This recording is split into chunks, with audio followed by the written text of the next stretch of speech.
Seriously, hindi ako yung taong palakwento. But I just want to share this experience 4 years ago.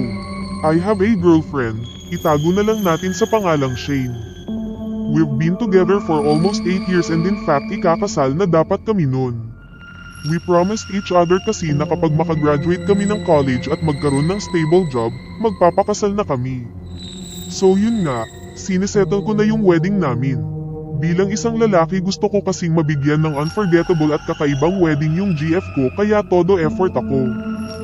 I asked her kung ano ba ang gusto niyang mangyari sa wedding.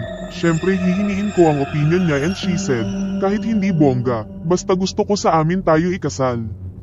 Taga-probinsya siya at sa Manila lang nag-aral so bale gusto niya doon kami sa province nila ikasal. Wala namang problema although never pa akong nakapunta doon dahil dito ko na sa Manila na-meet ang parents niya pero pumayag ako dahil yun ang gusto ng prinsesa ko. Umuwi kami sa province nila para doon na mag-prepare, di ko nasasabihin sa ang province basta somewhere sa south. Pagdating namin sa kanila, hindi ko alam pero nagkaroon ako ng goosebumps which is very rare. Malaki yung bahay nila at mukhang luma na pero kakaiba yung feeling ko. Weird lang dahil kalalaki kong tao pero parang may kakaibang takot akong naramdaman. Nung sinabi ko sa parents niya na doon kami ikakasal nagulat sila, bakit daw doon, wag daw doon. Hindi ko magets kung bakit, kahit si Shane nagtataka rin. Ma, bakit naman, eto hometown ko, pagbigyan nyo na ako please, sabi niya sa mama niya. Anak parang awa nyo na, umalis na kayo dito. Para rin yan sa inyo. Napatingin naman ako kay Shane dahil alam kong masama ang loob niya.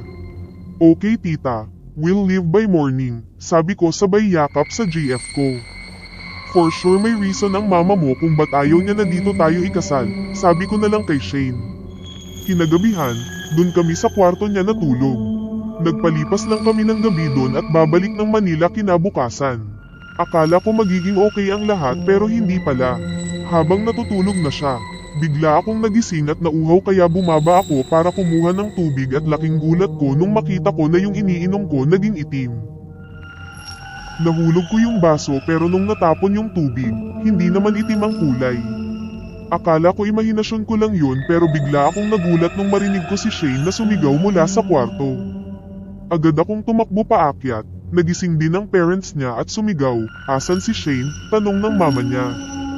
Nasa kwarto po, sagot ko. Bakit mo siya iniwan? Sigaw ng mama niya at napaiyak ito, kinalampag namin yung pinto pero hindi mabuksan. Rinig na rinig namin yung iyak niya at sa bawat sigaw niya parang gusto kong sakalin at iuntog ang sarili ko dahil feeling ko kasalanan ko yun at wala man lang akong magawa. Maya-maya nabuksan na yung pinto, tumakbo ako para yakapin siya ng mahigpit pero iyak siya ng iyak. Pati ako at ang parents niya naiiyak na rin. Babe, what happened? Tanong ko pero lalo siyang naiyak, napansin namin na wala na siyang undergarments. Bigla namang humagulgol ang mama niya. Dumating ba siya iya? Anong ginawa niya sa'yo? Iyak ng mama niya. Opo ma, dumating siya MA. Akala ko wala na siya dito, akala ko tahimik na buhay ko. MA, ni-rape niya PO ako, sabi ni Shane at biglang umiyak at nanginginig ang buong katawan. Matagal na niyang pinagnanasaan si Shane kahit nung bata pa siya. Hindi namin siya nakikita pero nakikita siya ni Shane nung bata siya. Lagi niyang dinadalhan si Shane ng bulaklak noon at sabing isasama siya nito sa kanilang tahanan pero nung lumaki si Shane natakot na siya kaya sa Manila namin pinag-aral. Siguro nagselos siya nung nalaman niyang ikakasal na si Shane, pag-e-explain ng mama ni Shane. Biglang nagdilim ang paningin ko dahil sa ginawa niya sa GF ko, papatayin ko siya, sabi ko sabay tayo pero hinawakan ni Shane ang kamay ko. Babe, hindi siya tao, engkanto siya. Demonyo, lalong naiyak si Shane nung sinabi niya yun. Never akong naka-encounter ng ganito sa tanang buhay ko. Maya-maya may pasang itim na lumabas galing sa ilalim ng kama niya. Andyan siya, huwag kayong maingay, sabi ng mama ni Shane. Pero pinagbabato ko yung pusa sa sobrang inis at galit ko. Tang ina mo, hindi ako takot sa'yo. Anong gusto mo? Magpatayan tayo. Sige magpakita ka saking putang ina ka. Hindi kita aatrasan. Sigaw ko habang naluluha at hawak pa rin ni Shane ang kamay ko. Kinabukasan nun pabalik na dapat kaming Manila, pero nagkasakit si Shane. Sobrang taas ng lagnat niya, hindi siya makakilos, ang tamlay at ang putle niya. Panay pa ang suka niya kaya we decided na pagpahingahin muna siya. Nung tumawag kami ng doktor, wala naman siyang sakit. Maya-maya nagbigay yung doktor ng pregnancy test kit. Bakit niyo siya binigyan yan? Tanong ko. Ho, try niyo lang. Iba ang nararamdaman ko sa girlfriend mo. Hindi ba siya buntis? Hindi po, sagot ko pero nung tinignan namin after subukan ni Shane, nag-positive siya. Well, wala pang nangyayari sa amin kahit 8 years na kami dahil naniniwala ako sa post-marital sex. 5 beses naming sinubukan na i-test siya pero puro positive lahat. Hinang-hina siya nun. Babe, alam mong ikaw lang diba? I never had sex with anyone, sabi niya. Niyakap ko siya at bigla siyang napaluha at sinabing, wait, kagabi. No, no way, no. Sigaw niya at umiyak ng malakas. Nabuntis siya nung engkanto. Ilang araw kami sa kanila nagstay dahil palala ng palala ang kondisyon niya, where in fact wala naman siyang sakit, hanggang sa dumating tong araw na ta. Gumagapang na lang siya dahil sobrang hinang-hina na siya. Ang laki ng pinayat niya, 1 week pa lang kami dun, as in parang yung balat niya nag-dry. Yung boses niya paus na, nanginginig ang buo niyang katawan.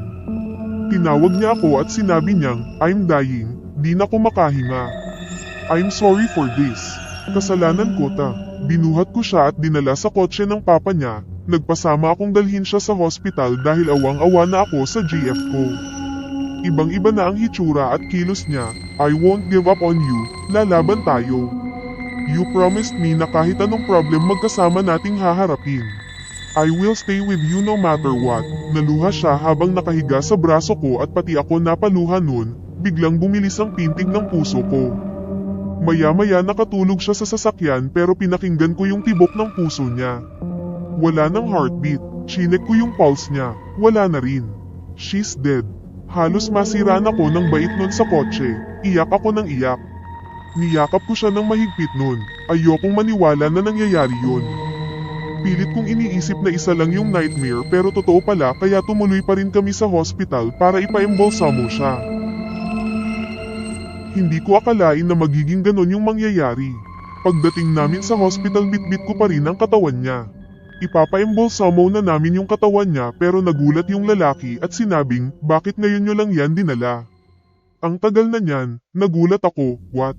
Kamamatay niya lang po sa kotse. Ilang minutes lang ang nakakalipas, sabi ko habang namamaus pa. Ano? 1 linggo na yang patay matagal na akong sa trabahong ito. Hindi ganyan ang bangkay ng taong kamamatay pa lang, sabi nung lalaki, gulat na gulat pa rin kami. After noon naalala ko yung batang dala-dala niya kaya itinanong ko, wait lang po. Yung bata po sa sinapupunan ng GF ko, nagtaka naman yung lalaki. Hindi buntis ang girlfriend mo, walang bata sa sinapupunan niya, lalo akong kinilabutan. Ilang beses siyang nag-pregnancy test at lahat positive. Kwinento ko sa mama niya yun at nagpatawag ng magtatawas. Yung demonyo ay matagal nang may pagnanasa sa girlfriend mo. Gusto niya itong maging asawa at magkaroon sila ng anak kaya hinalay niya ito, sabi ng matanda, kinuha po nung demonyo yung bata sa sinapupunan ng GF ko. Tanong ko. Bigla namang napatingin sa akin ang matanda. Hindi lang ang bata ang kinuha niya pati ang nobyo mo, kinilabutan ako nun. Pinauwi ako ng Manila ng parents niya dahil baka daw ako pa ang pag-initan. Kahit ayokong umalis, napilitan ako, gusto ko siyang ibalik kahit alam kong imposible. Gusto ko siyang bawiin at napakasakit nun para sa akin dahil wala akong nagawa man lang. Until now di pa rin ako nakaka-move on, ayaw na akong pabalaykan ng parents ko sa lugar na yun.